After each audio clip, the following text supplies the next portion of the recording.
بھی اپنے گھر کو دیکھتے ہیں۔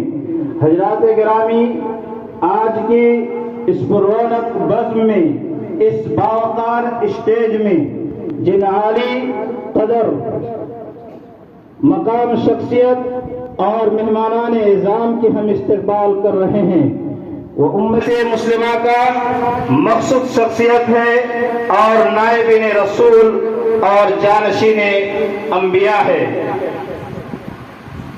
جو دین محمدی کی محافظ ہیں، نگہبان ہیں اور علوم نبوت کے شارح و ترجمان ہے۔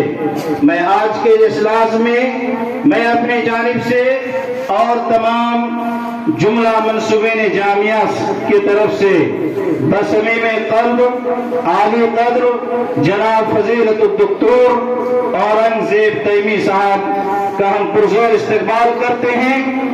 جناب اعلیٰ ناظم عمومی مرکزی جمعیت اہل حدیث نیپال ہیں، ہم استقبال کرتے ہیں اور یہ کہتے ہیں خوش آمدید اور اہلاً سہلاً مرحباً بکم، جو اپنی گوناگوں مصروفیات کے باوجود ہماری ایک دعوت پر آپ یہاں تشریف لائے ہیں اور اپنی قیمتی اوقات عنایت فرمائے ہیں۔